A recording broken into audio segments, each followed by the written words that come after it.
Disadvantage of the vapor lamp: tridimite formation. Opaque to UVR reduces the total output gradually.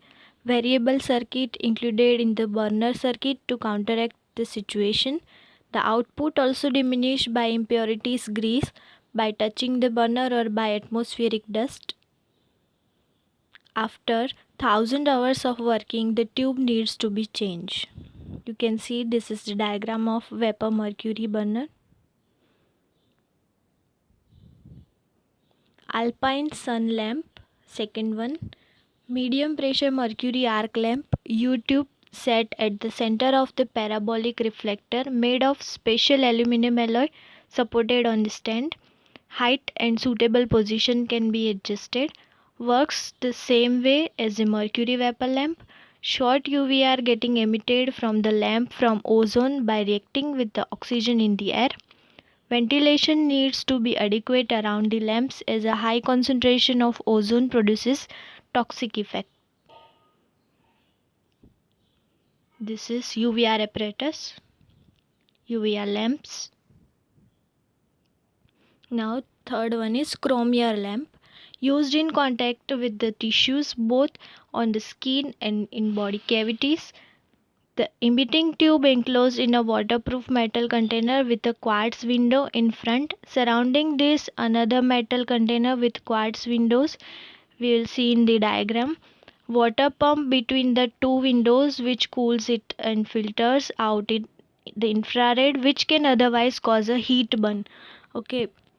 Distilled water used to avoid deposits visible and UVR are allowed to pass. See in the diagram, these two windows, this arrows shows that cooled water will be passed from there.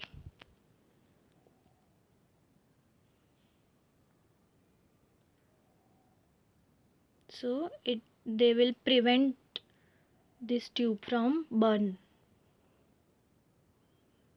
The emission inevitably reduced by passing through two quartz windows. However, direct application makes the output many times stronger than that of the distance placements, particularly for treatment of smaller areas, sinuses or body cavities.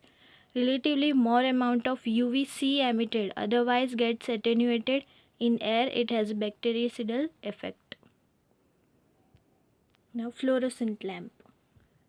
Last, low pressure mercury discharge tubes with phosphorus coating on the inside omits UVC emission. Phosphorus absorbs short UVR, excitation of phosphorus atoms and re-emission at the longer wavelength, that is fluorescence. Phosphorus is made up of mixture of phosphate, borate and silicate. Emitted wavelength depends on the composition of phosphorus used. You can see this diagram.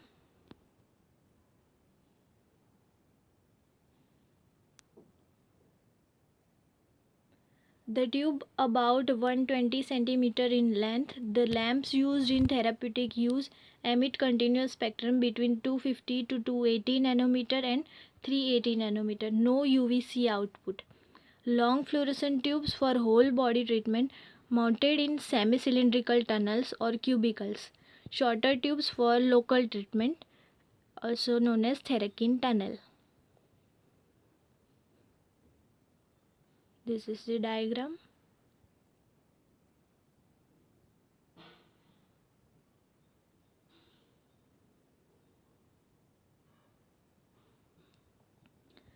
Now we all know this UVR used for the treatment for patient's skin disease.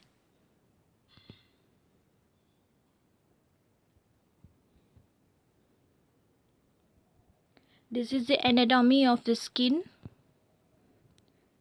Dermis, epidermis, sweat glands, hair follicles, stratum corneum, fat cells, subcutaneous layer. Now physiological effects, very important. Sunburn, the well-known acute effect of the sun due to UVB, UVC not normally found in significant quantities in the sun's radiation reaching the earth's surface. UVR largely absorbed in the outer layers of the skin, hence direct effect only limited to the skin and the eyes. Penetration UVC 40 to 50 micrometer, 10% of UVB and 40 to 50% of UVA penetrates to the basal layer only. Effects acute, that is occurring within hours, days or weeks, or long term chronic after years.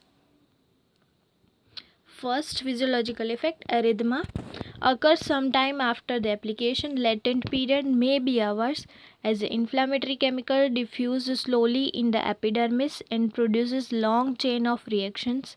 Edema and skin irritation may accompany if the application is sufficiently intense.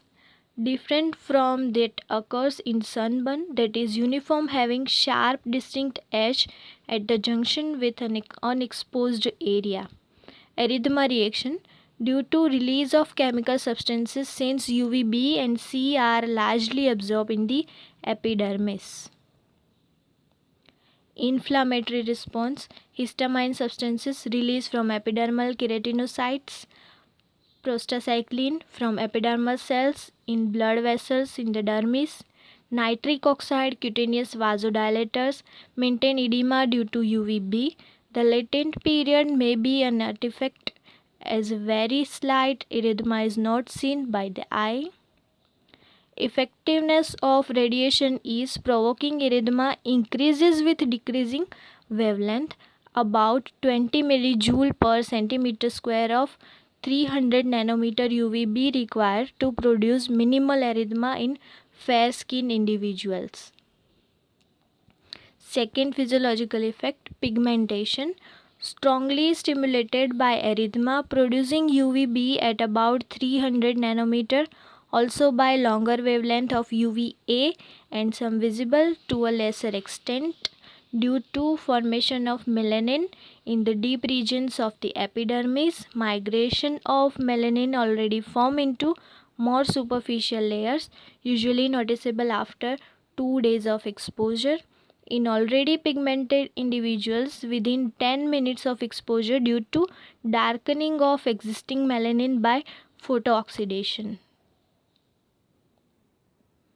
Increased melanin content, protection of the skin by preventing UVR reaching the lower layers of epidermis, the dividing keratinocytes. Increased skin growth. Number 3 physiological effect, increased keratinocyte cell turnover, skin thickening adds to the protection. Rapid skin growth, shedding of the most superficial cell at an earlier stage in their development than usual. Peeling or desquamation, you know very well.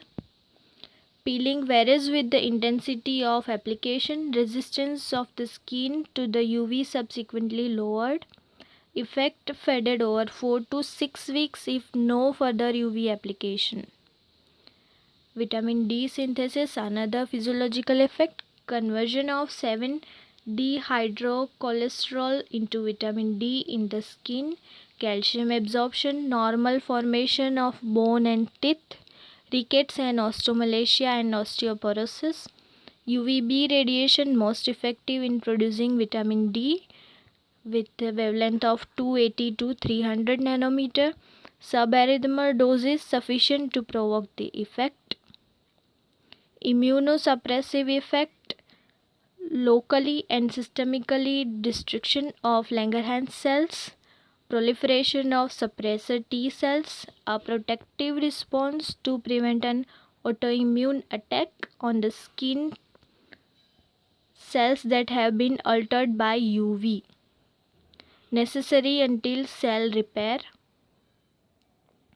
Effects on the eyes, conjunctivitis with strong doses of UVB and UVC to the eyes, photokeratitis, irritation of the eyes, feeling of grit in the eyes, watering, photophobia, pain and spasm of eyelids in severe cases, snow blindness, cataract with strong doses of UVA.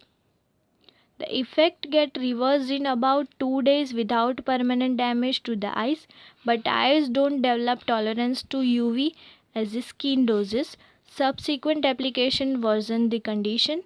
Most damaging wavelength is 270 nanometer. UVB and C absorbed in cornea.